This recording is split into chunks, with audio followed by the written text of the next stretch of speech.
The Mi TV stick and box is a very solid and affordable streaming option that comes with a really cheap remote. And you probably clicked on this video because this thing has stopped working. In today's video, we're gonna go over every troubleshooting step to get this remote working again. And if we can't, I'll make sure you at least have an option so you can get streaming as soon as possible. I make weekly videos helping users like you save money on streaming services and learning how to optimize their device. If you enjoyed this video and it helps you get your remote working again, hit the subscribe button right down below. Step number one is going to seem pretty simple, but I want you to try this because you would be surprised the amount of people that skip this. Those AAA batteries you receive with your purchase often don't come with full charges. So what we want to do is make sure your remote still has some battery life in it. Pretty simple to solve. Pull off the back, remove the batteries, and throw in 2 new AAAs. During this step, I also suggest fully unplugging your device from the power source, and then letting it sit and discharge for at least 30 seconds before you plug it back in. That will at least cover the 2 most simple bases before we move on to the more complicated steps. Step number 2 is a repairing process, and this is done in 2 different ways. We're gonna start by unpairing your remote. To do this, you wanna remove the back again, pull out the batteries,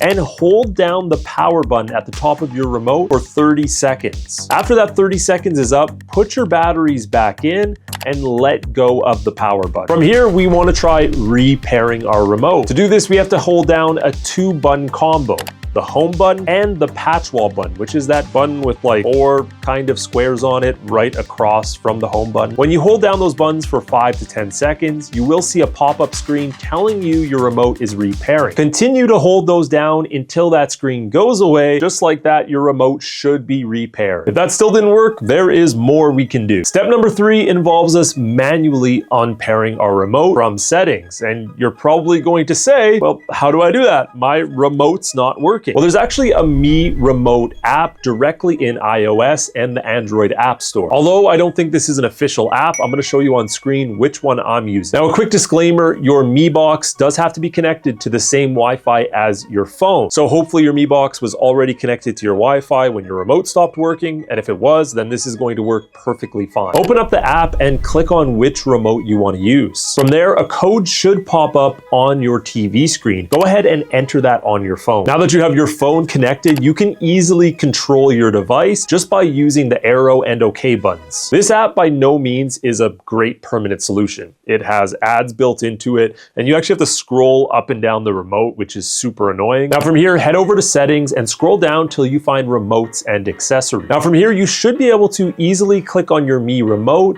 and quickly unpair it. Once it's unpaired and we know it is, you can go ahead and try the same pairing steps by holding down those 2 buttons. And if that didn't fix your problem, head to step number 4. Now this should be a last resort. And to do this, you do have to have your phone connected so you can at least scroll to your settings menu. We're going to perform a factory reset, which is going to completely wipe your device so you can set it up like it's brand new again. And the hopes for this is if there was any software glitches, it will completely fix that issue. Head to settings, device preferences, and scroll down until you find factory reset. Now again, this should be a last chance solution because it is completely wiping your box. And you're gonna have to reset up any third-party or official apps again. Now if that still didn't work, with step number 5, there is one other simple solution. However, it will cost you a few dollars. And that's this thing, an OTG cable. This allows you to split your power port into a diverted power source and a USB slot. And with that USB port, you can now plug in a keyboard remote with a dongle. This is a way better long-term solution. The keyboard remotes are typically more responsive and they